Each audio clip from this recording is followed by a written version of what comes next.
Você deve estar aí todo animado, porque as inscrições para o Enem começaram. E coincidentemente, muito perto agora do início das inscrições do Enem, eu recebi de uma amiga uma coisa maravilhosa que começou a se espalhar pela internet. Como eu já corrigi o Enem, como eu já participei da correção de outras provas neste Brasilzão, provas de vestibular, eu achei que a gente devia falar sobre isso.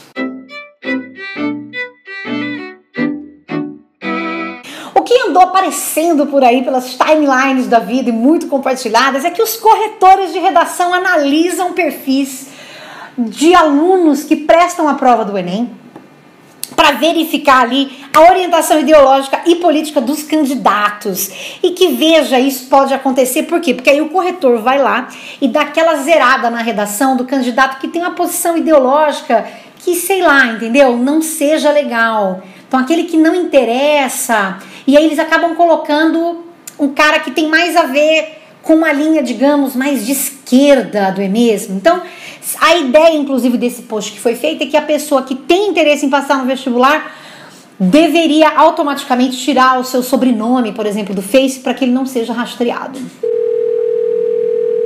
Hello?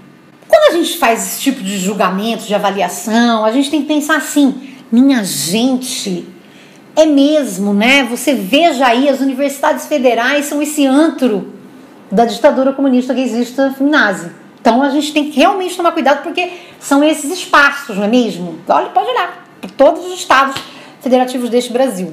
Bom, a parte disso, eu gostaria de voltar um pouquinho para pensar num processo de correção de uma prova. No ano passado, o Enem tinha mais de 9 milhões de inscritos. Não, peraí que eu sou ruim, viu, gente? 9 milhões, 8 milhões e 647 mil, 8 milhões, mais de 8 milhões de inscrições. Você tem que imaginar que é muita gente que escreve redação e que deve ser corrigido. Então, é um número grande de corretores que é convocado para fazer essa correção.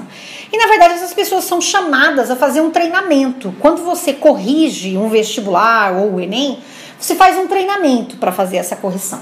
Então, assumindo que essa afirmação da internet é verdade, a gente teria que fazer um treinamento para que a pessoa aprendesse a olhar com muita rapidez os perfis das pessoas na internet e encontrar traços ali que determinassem que aquela pessoa não deveria estar no vestibular, no Enem, né? Não deveria passar. São 9 milhões de pessoas.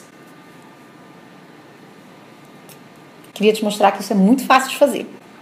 Antes disso, voltando um pouquinho mais, você teria que pensar que cada corretor deveria saber o nome de todos os alunos. O que, no caso, eu já te adianto, é proibido. Os corretores de redação de qualquer vestibular, não é só do Enem, eles são impedidos de conhecer a identidade daquele candidato. Qualquer traço na redação ou em provas mesmo, dissertativas, que apontem que o aluno pode estar tentando se comunicar, faz com que aquela prova saia da sua mão, você não pode continuar corrigindo aquela prova. Por quê? Porque você não pode saber o nome do candidato. Imagine eu que eu tenho 5 sobrinhos, 5 primos, 10 irmãos fazendo a prova e que eu quero que todos eles passem. Se eu sei o nome, entre 9 milhões de redações, quem sabe ela não passa na minha mão e eu não queira passar esse meu parente. Bom, além disso, você tem que pensar o seguinte, uma pessoa só corrigindo uma prova, pode ser que ela tenha um entendimento da grade de correção, ou seja, do treinamento que ela fez lá no começo para corrigir a redação. De repente ela possa desviar um pouquinho cá, um pouquinho lá, por isso, porque somos humanos, nenhuma prova é corrigida só por uma pessoa no Enem. São 2 pessoas que corrigem essa prova e uma pessoa não sabe quem é a outra que está corrigindo. Se você tem 9 milhões de provas para corrigir, você tem que imaginar que é muita gente corrigindo prova. Eu não tenho como conhecer todos os meus camaradas, não é mesmo? Então essa prova é corrigida por 2 pessoas. Se quando essa prova bate no sistema, vê lá que tem uma discrepância, um valor X a mais ou a menos entre uma e outra correção, entre uma e uma outra nota, um terceiro corretor, que também pode ser desconhecido desses 2, ninguém sabe quem é, ninguém conversou com ninguém sobre isso, esse terceiro corretor corrige a prova. Quando você imagina esse sistema, você pensa, puxa, mas e aí se tiver ainda assim algum problema? Se ainda assim tiver alguma coisa muito discrepante ou diferente, uma banca especial está lá para olhar esses casos, que são mais raros. Imagine só que eu tenho corretores do Brasil inteiro corrigindo as provas. Você acha mesmo que eu tenho um grupinho de WhatsApp com todos esses colegas? Para que a gente possa, inclusive, conversar sobre essas provas? Olha, a prova do fulano, que a gente não sabe o nome, e aí você, sei lá, inventa um apelido para esse indivíduo, para você poder conversar sobre a sua prova com outros colegas? Você acha mesmo que isso é possível? Grupinho de WhatsApp ainda, hein? Então, minha gente, quando a gente fala de uma prova grande como essa, a gente tem que pensar que existem um monte de processos para que essas provas aconteçam e que seria impossível você burlar um sistema inteiro desse jeito. Eu sequer estou falando aqui do tempo que o corretor tem para corrigir cada redação. O cara tem que olhar aquela redação, corrigir aquela redação. Não, ele não tem muito tempo, ele tá muito bem treinado, muito concentrado. Que mesmo que não é verdade, mesmo se ele tivesse acesso ao nome de todos os candidatos, ele nunca teria tempo hábil para avaliar ideologicamente a posição desses alunos para dizer esse entra, esse não entra. Não se trata disso.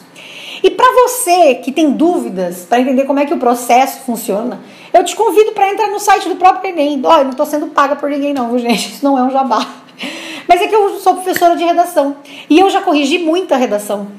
Dentro e fora do Enem. Eu já usei muito a grade do Enem, está disponível na internet para você conhecer, para os professores terem acesso a um tipo de grade para ajudar na correção de provas, assim como tem outras, da Unicamp, por exemplo, que também é disponibilizada, eles informam como fazem a correção, e de outras, tantas várias aí. Você pode entrar no site, você pode digitar no Google Enem, gabarito, correção, prova, para conhecer como que é feita essa correção. E para que não reste dúvidas de que o aluno está sendo avaliado pela sua competência comunicativa ali na escrita, esse aluno tem acesso a um espelho quando a prova acaba. E ele pode avaliar, verificar como é que a sua prova foi corrigida. Ele tem acesso ao descritivo da pontuação dele. Para ele justamente poder, inclusive, aperfeiçoar, caso ele ache que ele pode melhorar, entender os elementos que ele pode fazer diferente num próximo ano, caso ele queira prestar a prova de novo. Para você, corretor, que teve acesso a essa fofoca, força pra você. Eu tô contigo. Sei que essa fortuna que a gente ganha para corrigir, que as pessoas ganham para corrigir essa prova, jamais valeria o esforço de ficar horas e mais horas no Facebook ao invés de avaliando a prova, não é mesmo? Então, minha gente, muito cuidado. São tempos loucos. A gente fica procurando entender por que as coisas não estão dando certo, e aí nesse caso específico, talvez uma coisa do tipo, por que meu filho não está passando no Enem, ou seja lá o que for, e eu te digo uma coisa, não é por conta da posição ideológica dele. Então, você fica à vontade, viu, para deixar seu nome e seu sobrenome no Facebook, porque os corretores, gente, tem muito mais o que fazer do que ficar procurando essas informações, principalmente porque eles não têm nenhum acesso a elas. Então não chega, era isso. Você não está vendo? Nós estamos chegando a 10 mil inscritos no canal. Isso também é mentira, isso, tá, gente? Tô aqui espalhando boato também, já que as pessoas de fato espalham esse tipo de coisa. Estamos em 7 mil e poucos mesmo. Mas você conhece um corretor que quer me acompanhar? Você passa pra ele também. Naquele grupinho do Enem 2016, com 10 mil corretores. Esquece.